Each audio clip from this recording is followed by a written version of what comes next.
Wambly Mato. Ataskash Wiongste Itebia.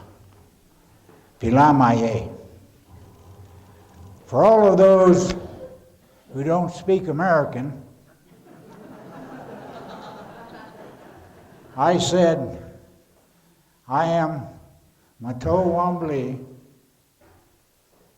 which is eagle bear for those that doesn't speak American.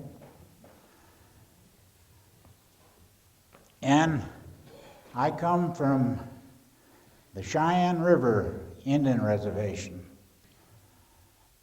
It is located mid-central, northern part of South Dakota. If anybody knows where Mobridge is, we're only about 13 miles from Mobridge. It's across the river. That's why we're separated from Mobridge. At any rate, the reservation enjoins the Standing Rock Reservation, which extends into North Dakota, so we're not too far from the North Dakota line, and we're about 80 miles north of here, which is the capital of South Dakota. Anybody know what a reservation is?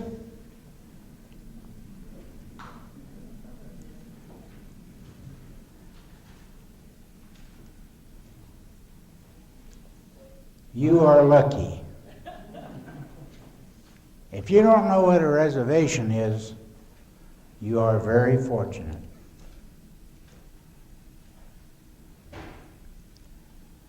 We were relegated to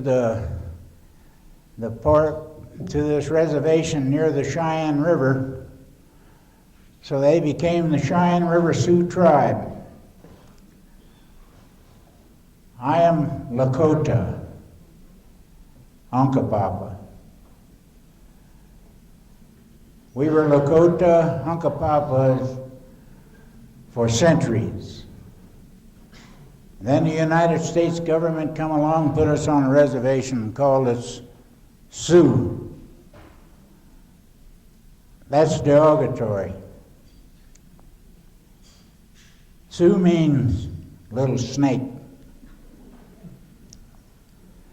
Because we were so adept at hiding out on a flat prairie, and the cavalry would come along, and the Indians would stand up and, well, anytime the cavalry won, it was a victory.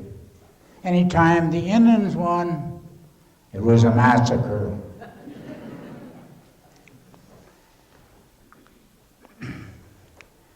At any rate, I'm a man in his 83rd winter. We go by the winter count, us Indians do, and it makes us probably 1 year older. I'm 82, but according to the winter count, I'm in my 83rd winter. I was raised by the grandfathers and grandmothers of the tribe because I was taken when I was 2 years old to become a rememberer. A rememberer was chosen by the clan mothers, which there's 13 of them. 13 clan mothers that represented the 13 cycles of the moon. They chose these particular Indians, for we didn't have a written language. We didn't have the ABCs.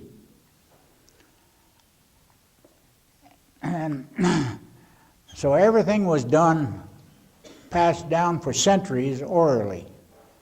And each one of these rememberers would study under the elders until he was 12 years old. Then if he was a healer or medicine man, a holy man. They're all the same thing. Well, then you studied more. But I was always asking questions. So the elders told me when I was 12 years old that if you like the flame on the white man's wick, go learn of his ways so you can bear his company. I did that. I went to the Catholic Indian Mission School system when I was 12 years old. Was quite a first grader at 12 years old. However, while most of you people look about my age anyway, while you was learning your Mother Goose rhymes and fairy tales, I was out there learning about nature and what nature did and how nature and Mother Earth was so ingrained within us that each cycle that growed out of this nature, we learned to hunt and to fish, and we knew about the trees, the different trees. We knew about the birds and the bees. At any rate,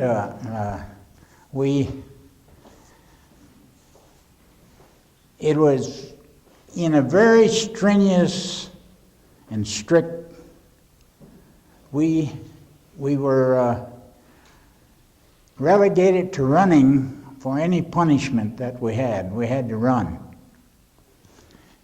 And at 7 years old, I could run 10 miles. And at 10 years old, we ran 15 miles one way, went around Slim Butte and came back. That made it about, 42 miles, time you went around that butte. Because it was 15 miles to the butte. And we run that. We didn't, in the hot summer days, we didn't have any water. We could do without water. And our elders told us there's nothing you can depend on but yourself. So you have to learn to take care of yourself.